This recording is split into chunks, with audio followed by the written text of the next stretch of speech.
Hello दोस्तों, welcome back to my YouTube channel exam way. दोस्तों, आज हम पूर्ण वर्ग संख्याओं का वर्गमूल निकालना सीखेंगे। मात्र 5 सेकंड में हम वर्गमूल निकाल लेंगे और ये सबसे बेस्ट ट्रिक होने वाली है। तो दोस्तों, सबसे पहले आपने क्या कर लेना है, 1 से लेकर 10 तक संख्याओं का स्क्वायर कर लेना है। और 1 से लेकर 10 तक संख्याओं का स्क्वायर इसलिए करना है ताकि हमें इकाई अंक पता लग सके।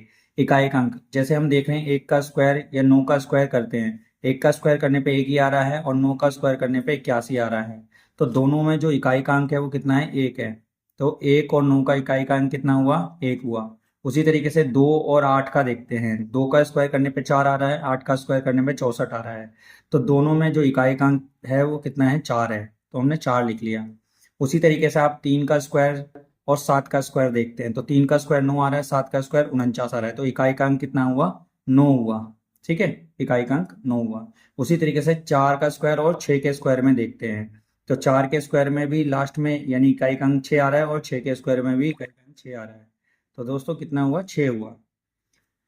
अब आपने क्या करना है, अब 5 का स्क्वायर जब हम करते हैं तो 5 का स्क्वायर का जो इकाई का अंक होता है वो 5 का 5 ही रहता है। तो सबसे पहले हम एक सवाल लेते हैं, देखते हैं कि उस पर ये ट्रिक निकल पाती है या नहीं। तो हमने एक सवाल लेते हैं, जैसे कि क्वेश्चन लिया हमने, √4489। ये एक संख्या है। देखते हैं इसका अंडर रूट यानी वर्गमूल हम निकाल पाते हैं या नहीं। तो सबसे पहले आप देख रहे हैं 9। 9 जो है वो किसका इकाई का अंक था। तो आप वो देख रहे हैं 3 और 7 का था। यानी कि जो इस संख्या का आंसर आएगा उसके लास्ट में या तो 3 आएगा या 7 आएगा।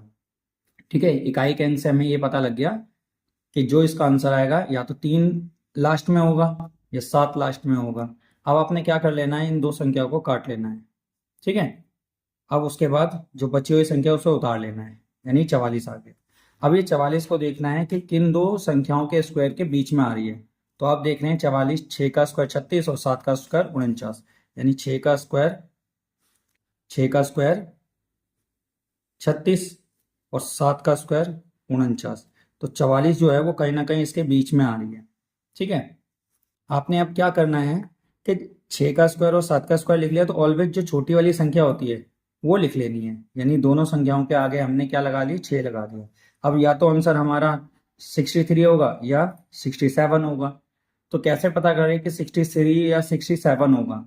तो उसके लिए आपने क्या करना है, 6 और 7 यानी कि जो जिनका स्क्वायर आपने लिखा हुआ है उन संख्याओं की मल्टीप्लाई करनी है। यानी कितना आ गया, 42। अब ये वाली जो संख्या है ये 42 से तो बड़ी है 44। तो बड़ी है ये वाली संख्या, इस संख्या को देखना है आपने। जो ये संख्या आगे वाली है ना, ये देखना है ये इन दोनों की मल्टीप्लाई करने से बड़ी है छोटी, ये बड़ी है। तो ये बड़ा वाला जो है यही आंसर होगा इस सवाल का। यानी इसका उत्तर क्या होगा, 67 होगा आंसर।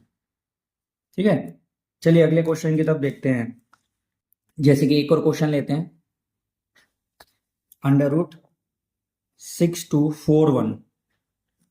आप देख रहे हैं कि इसमें इकाई का अंक कितना है, 1 है। और हमने अभी पढ़ा था जो इकाई का अंक 1 जो होता है वो किन दो संख्याओं का स्क्वायर का होता है, 1 का और 9 का होता है।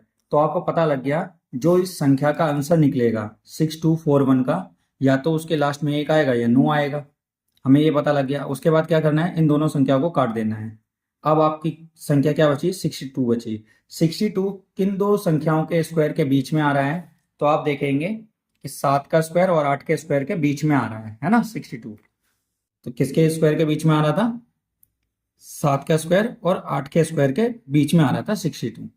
ठीक है, अब आपने क्या करना है, वही छोटी वाली संख्या है वो इन दोनों संख्याओं के आगे लगा देनी है।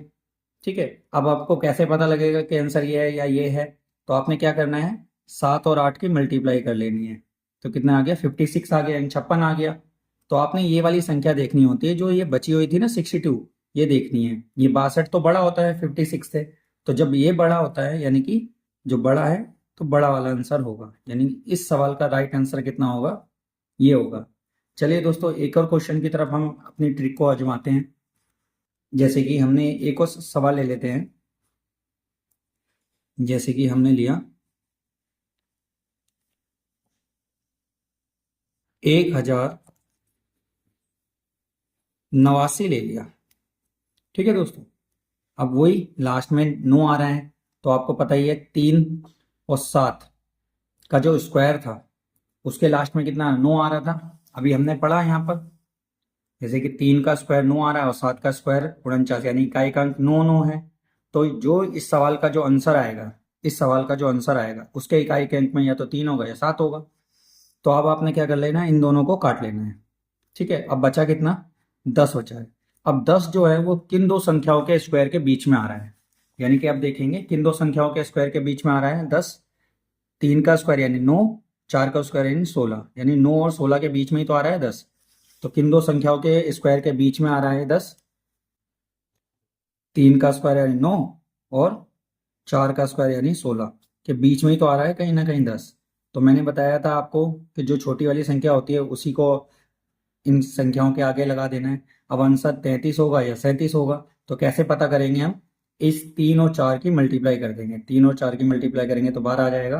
अब ये 12 देखना है, ये 10 12 से छोटा है ना ये वाला 10, तो छोटा वाला आंसर होगा। तो इस सवाल का उत्तर कितना होगा, इस सवाल का उत्तर होगा 33। ठीक है, तो आप भी यहाँ आजमाओ और बताओ कि आप इस ट्रिक से अंडर रूट आराम से निकाल पा रहे हैं या नहीं। अगर आपको ये वीडियो अच्छी लग रही है तो मेरी वीडियो को लाइक एंड सब्सक्राइब करें ऐसी ट्रिक सीखने के लिए। Thank you for watching this video.